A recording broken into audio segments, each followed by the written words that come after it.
뭐 선크림은 뭐 반드시 필요할까요? 저는 입장이 조금은 명확한 편인데요. 선크림은 반드시 필요합니다. 안녕하세요. 흉터 지워주는 한의사들의 로다마니온 수원점 이상엽 원장입니다. 홍대점 정상훈 원장입니다. 피부 치료 쪽에 있어서 아무래도 날이 더워지면 좀 부담스러워 하잖아요, 사람들이. 이게 이 원인이 결국은 햇빛, 자외선, 땀 이런 것들인데, 뭐 원장님 그 흉터 치료를 하는 데 있어서는 그러면 뭐 선크림은 뭐 반드시 필요할까요? 근데 선크림에 대해서는 저는 입장이 조금은 명확한 편인데요. 선크림은 반드시 필요합니다. 꼭 언제나 바르라고 말씀을 드리고 있고, 방 안에서 등을 다 끄고 그러면 암흑이 되잖아요. 네. 이 상태에서 책을 읽을 수 있으면 선크림은 발라야 된다라고 말씀을 드립니다. 약간의 그러니까 빛만 있다면? 예, 인공 조명이 없는 상태에서 책을 읽을 수 있다라는 이야기는 결국 우리 눈에 가시광선이 들어온다는 이야기고, 당연히 자외선도 함께라는 이야기이기 때문에 가시광선이 있고 자외선이 있다면 선크림은 반드시 발라야 된다. 그럼 원장님은 그 자외선이 이제 그만큼 피부에 안 좋다고 보기 때문에 그렇게 강하게 말씀을 하시는 거죠? 아주 정확합니다. 원장님의 경우는 어떠세요? 저 같은 경우에는 사실 조금 다른데요. 그 선크림이 아무래도 좀 유분기가 있는 크림이잖아요. 바르면은 네. 좀 번들번들, 피부도 네. 좀 번들번들해지고. 근데 저는 이제 그 느낌이 너무 싫어가지고 모든 경우에 다 선크림을 바를 필요는 없다라고 많이 얘기를 드려요. 그래요? 그래도 이제 기준이 있어야 되니까 이제 원장님은 이제 건물에 들어오는 햇볕까지도 조심해야 된다는 입장이시지만 실내에 있을 경우에는 뭐 창문 바로 앞만 아니다라고 한다면은 이제 괜찮다고 하고, 그러니까 실외 활동 같은 경우에는 한 1시간 정도를 기준으로 해서 그 이내다라고 한다면은 굳이 바를 필요는 없다라고 얘기를 합니다. 그러니까 물론 당연히 바르면 좋겠지만 선크림을 바르지 않을 때 더 득이 있는 경우가 또 있다고 생각하기 때문인데요. 예를 들어서 이거 너무 번들거리는데 혹시 이거 안 발라도 되냐? 나는 오히려 바르면 항상 여드름이 다음날에 항상 여드름이 좀 난다.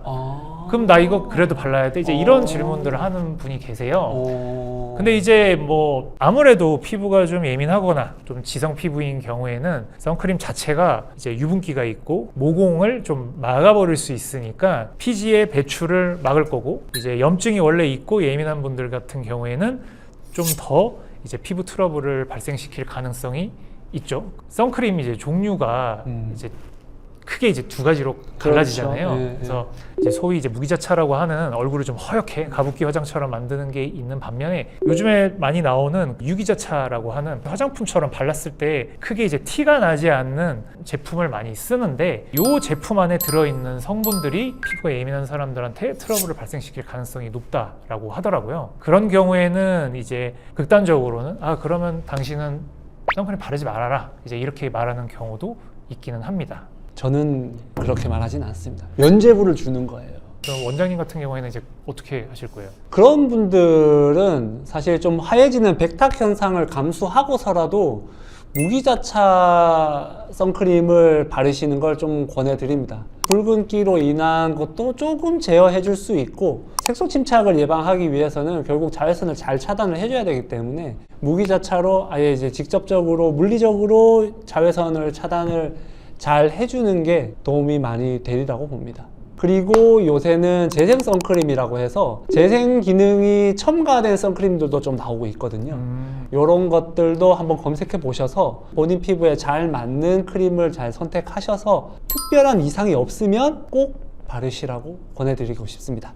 세안을 할 때 이제 선크림 같은 경우에는 보통 이제 이중 세안을 해야 되잖아요. 그렇죠. 그냥 단순히 폼 클렌징만으로는 다 지워지지 않기 때문에 이제 클렌징 오일 같은 거를 써야 되는데, 클렌징 오일로 자주 쓴다라고 하면은 이제 피부 장벽이 좀 파괴되는, 어떻게 보면 실도 있기 때문에 항상 득과 실을 고려해서 나한테 맞게끔 쓰는 게 더 좋다고 저는 이제 개인적으로 그렇게 생각을 합니다. 뭐 제가 선크림 바르기 싫어서 그런 건 아닌데, 아무래도 여드름 흉터 치료한 사람들, 여드름 가지고 있을 거고, 그런 사람들을 그 선크림 바르면 트러블 생길 가능성이 아무래도 보통보다는 훨씬 높을 테니까, 이제 그런 분들을 많이 보다 보니까 좀 이런 생각이 더 드는 것 같습니다. 물론 이게 이제 여드름이 좀 고민인 이런 분들한테 좀 드리는 말씀인 거고요. 나는 발랐더니 나는 그냥 괜찮은데? 라고 하는 분들은 당연히 선크림을 좀 발라줘서 자외선을 차단해 주는 게 당연히 이득이죠. 발랐을 때 트러블이 발생하거나 아니면 2차적인 문제가 발생할 수도 있는 우려가 있으신 분들에게는 좀 조심스럽게 접근한다 라는 말씀인 거죠. 네, 근데 이거 너무 어렵게 생각하실 필요는 없고요. 흉터 치료를 받는 와중에 내가 진짜 선크림을 발라야 되는지 말아야 되는지 이게 사람마다 정답이 다르잖아요.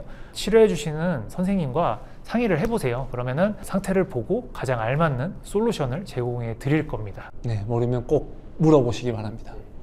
그리고 박피성 레이저를 받으신 분들은 거두절미하고 꼭 바르셔야 됩니다. 저희가 이야기를 한 거는 새살침 이후에 선크림을 발라야 될까에 대한 이야기를 나눠본 거기 때문에 원장님과 꼭 상의하셔서 가능하면 바르시는 걸 추천드리겠습니다.